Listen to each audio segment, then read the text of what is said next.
दोस्तों आज मैं द बेबी सिटर मूवी को एक्सप्लेन करने वाला हूँ। So now let's explain this movie. कहानी की शुरुआत में हम 12 साल के एक बच्चे को देखते हैं जिसका नाम कोल होता है। कोल को काफी चीजों से डर लगता था, जैसे कि इंजेक्शन, इंसेक्ट आदि बहुत सी चीजों से, जो कि सभी के लिए नॉर्मल थी। और यही वजह थी कि कोल को स्कूल के काफी बच्चे बुली करते थे, जिनमें से खुद उसका पड़ोसी जेरमी भी था। कोल के मॉम डैड का रिलेशन कुछ ठीक नहीं चल रहा था, इसीलिए वो अक्सर वैकेशन पर जाया करते थे, जिसकी वजह से कोल अकेला हो जाता था।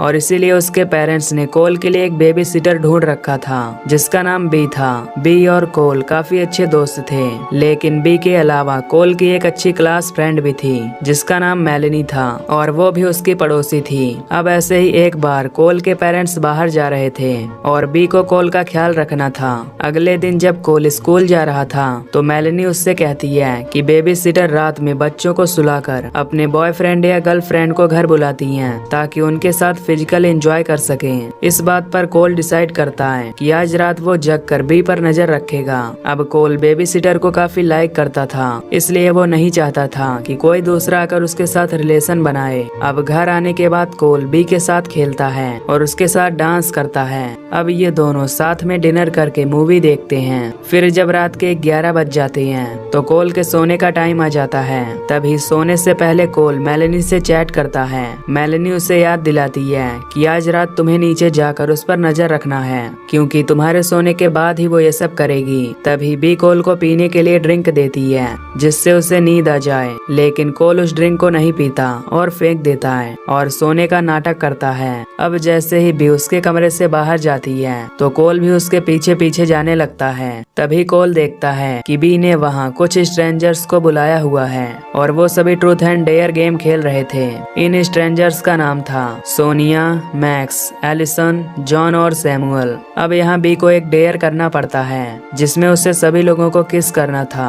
फिर वो एक एक करके सभी के पास जाकर उन्हें किस करती है। लास्ट में जब बी सैमुअल को किस करती है तो अचानक वो उसके सिर पर 2 चाकू घुसा देती है और रूम में मौजूद सभी सैमुअल के ब्लड को एक बर्तन में इकट्ठा करने लगते हैं। ये देखकर हमें पता चलता है कि बी उन सभी स्ट्रेंजर्स के साथ एक सैटेनिक रिचुअल करने वाली है। कोल ऊपर से ये सब देखकर काफी हैरान होता है। इसके बाद बी उन सब के सामने एक बुक रिवील करती है। बी कहती है कि ये एकमात्र ऐसी बुक है जो कहीं भी नहीं मिलेगी, यानी कि एक इकलौती बुक है। अब बी उस बुक में कुछ लाइन पढ़ती है जिसमें लिखा होता है कि इस किताब के एक वर्ष को पढ़ते वक्त उसे बलि दी गई आदमी के ब्लड को इस बुक पर डालना होगा। ऐसा करने से इस कमरे में मौजूद सभी लोगों की कोई एक इच्छा पूरी हो जाएगी, लेकिन इस पूरे प्रोसेस को कंप्लीट करने के लिए उन्हें एक मासूम बच्चे का भी खून चाहिए होगा, और वो मासूम बच्चा कोल ही होने वाला था। इधर कोल ये सब बातें सुनकर काफी डर जाता है और जल्दी से भागकर अपने रूम में जाता है और 991 पर कॉल करता है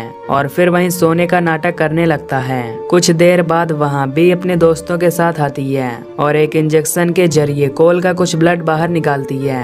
कोल सिरिंज से काफी डर रहा होता है, लेकिन फिर भी वो उन सब के सामने सोने की एक्टिंग करता है। दरअसल बी ने कोल के ड्रिंक में कुछ दवाई मिला दी थी ताकि कोल 8 घंटे के लिए सोता रहे, लेकिन क्योंकि कोल ने ड्रिंक पिया ही नहीं था इसलिए वो अभी जग रहा होता है। खैर ब्लड लेने के बाद बी सभी के साथ नीचे चली जाती है और इसके बाद कोल वहाँ से भागने का प्लान बनाता है। कोल कुछ कपड़ों को एक दूसरे में बांधकर विंडो से नीचे लटकाता है, लेकिन उसके भागने से पहले ही वहाँ बी आ जाती है। अब कोल का ब्लड निकलने की वजह से वो वहीं पर बेहोश हो जाता है। फिर जब कोल की आंखें खुलती हैं तो वो खुद को एक चेयर में बंधा हुआ पाता है जहाँ उसके सामने बी और वो सारे स्ट्रेंजर्स होते हैं। कोल उन सबको देखकर अनजान बनने की कोशिश करता है कि जैसे उसने कुछ भी नहीं देखा है। अब बी कोल को बताती है कि वो उसके साथ क्या करने वाली है, पर तभी वहाँ पुलिस आ जाती है, लेकिन तभी उनमें से एक आदमी उस पुलिस वाले को मार देता है और दूसरे पुलिस को भी मार डालती है। और इस हाथापाई में पुलिस की एक गोली एलिसन के सीने में लग जाती है जिससे वो मारी जाती है। अब दोनों पुलिस वाले मारे जा चुके थे, पर उनके वॉकी टॉकी पर बैकअप यूनिट के मैसेजेस आ रहे थे और इन मैसेजेस का रिप्लाई सिर्फ पुलिस कोड की ही मदद से किया जा सकता था और उन कोड्स के बारे में सिर्फ कोल ही जानता था। फिर भी कोल को धमकाते हुए वो कोड्स लेती है और मैक्स उस कोड से वॉकी टॉकी पर ये मैसेज पहुंचाता है कि यहाँ पर सब कुछ ठीक है। ये सब देखकर कोल अपनी रस्सी काटकर किसी तरह से वापस से ऊपर वाले कमरे में जाता है और जॉन उसका पीछा करने लगता है, पर तभी उसका पैर सीढ़ियों से स्लिप कर जाता है और उसका सिर नीचे एक नुकीली चीज से टकराता है और वो वहीं पर बुरी तरह मारा जाता है। इधर कोल अपने रूम में जाकर उन्हीं कपड़ों की मदद से विंडो से नीचे आने लगता है। तभी मैक्स उसे पकड़ने के लिए आ जाता है, लेकिन कोल किसी तरह विंडो से नीचे उतर जाता है। नीचे आने के बाद कोल अपने घर के नीचे वाले बेसमेंट में जाकर छिप जाता है, जहाँ पर बहुत सारी चींटियां होती हैं, पर कोल यहाँ भी अपने डर पर कंट्रोल कर लेता है। सोनिया कोल को ढूंढते हुए वहाँ पहुँच जाती है और बेसमेंट के अंदर जाकर उसे ढूंढने लगती है। तभी कोल उसके तरफ फायर रॉकेट छोड़ता है, लेकिन सोनिया किसी तरह उस रॉकेट से बच जाती है। लेकिन कोल बड़े ही चालाकी से सोनिया को वहीं पर लॉक कर देता है और उस पर बग स्प्रे छिड़क देता है। अब आग और उस स्प्रे के आपस में मिलने से एक जोरदार ब्लास्ट होता है, जिसमें सोनिया भी बुरी तरह मारी जाती है। ब्लास्ट की आवाज सुनकर मैक्स वहां जाता है, जो कोल को देखता है। मैक्स कोल का गला दबाकर उसे मारने की कोशिश करता है, पर तभी कोई उसके घर के ऊपर अंडे फेंकने लगता है। मैक्स उससे पूछता है कि ये कौन है जो तुम्हारे घर पर अंडे फेंक रहा है। कोल उसे बताता है कि वो उसका स्कूल फ्रेंड जेरमी है, जो उसे चिढ़ाने के लिए रोज उसके घर पर अंडे फेंकता है। मैक्स कोल से कहता है कि तुम्हें इससे लड़ना होगा, नहीं तो ये हमेशा तुम्हें सताता रहेगा। ये सुनकर कोल जेरमी से लड़ने के लिए उसके पास जाता है, पर जेरमी उसे पीटकर यहाँ से चला जाता है। कोल को हारा हुआ देखकर मैक्स उसके पास जाता है और उसे जान से मारने का प्लान बनाता है। ये सब देखकर कोल एक ट्री हाउस पर चढ़ जाता है। मैक्स भी वहाँ आने लगता है। तभी वो दोनों ट्री हाउस से नीचे कूदते हैं, पर इस बीच एक रस्सी मैक्स के गले में जा फंसती है, जिससे मैक्स को फांसी लग जाती है और उसकी मौत हो जाती है।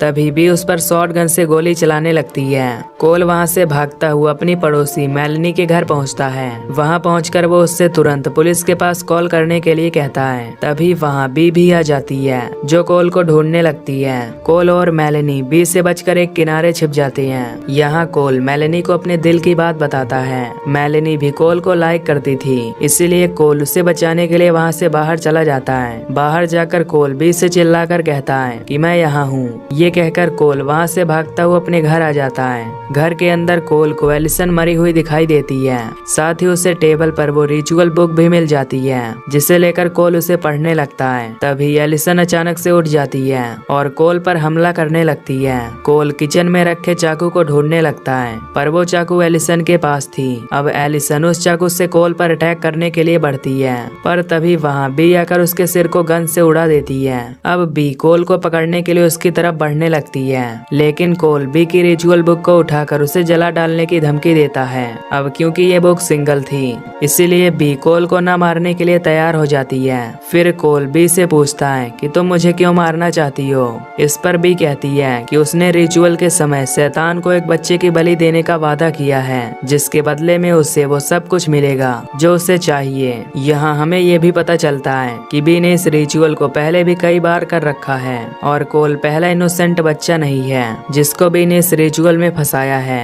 बी कहती है कि अगर तुम पुलिस को बुलाकर उनसे ये कहो कि बाकी लोग कातिल थे और बी बस उसे बचाने में मदद कर रही थी, तो मैं तुम्हें जिंदा छोड़कर इस शहर से चली जाऊंगी। पर कोल गुस्से में उस बुक में आग लगा देता है। बी उस आग को बुझाने की कोशिश करती है और कोल वहाँ से बाहर आता है। बाहर आकर कोल मेलनी के डैड की गाड़ी चुरा कर तेजी से सीधा उसे अपने घर में ठोक देता है, जिससे बी गाड़ी के नीचे दब जाती है और बी के न चाहते हुए भी वो बुरी तरह मारी जाती है। अब कुछ देर बाद यहाँ कोल के पेरेंट्स और पुलिस भी आ जाती है, जिसके बाद यहाँ सब कुछ नॉर्मल हो जाता है। कोल और मेलनी दोनों साथ मिलकर काफी खुश होते हैं। साथ ही कोल ने ये प्रूफ कर दिया होता है कि उसने अब अपने डर पर कंट्रोल कर लिया है, इसीलिए अब उसे किसी बेबी सिटर की जरूरत नहीं है। इसके बाद हम एक फायर फाइटर को देखते हैं, जो कोल के घर के अंदर चेक करने आया हुआ था। तभी हम देखते हैं कि बी कार के नीचे नहीं होती है। अचानक बी एक नाइफ से उस फायर फाइटर पर अटैक कर देती है, जिससे हमें पता चलता है कि बी अभी जिंदा है। और इस मूवी का पार्ट 1 यहीं पर खत्म हो जाता है। तो दोस्तों, अगर आपको इसका सेकंड पार्ट चाहिए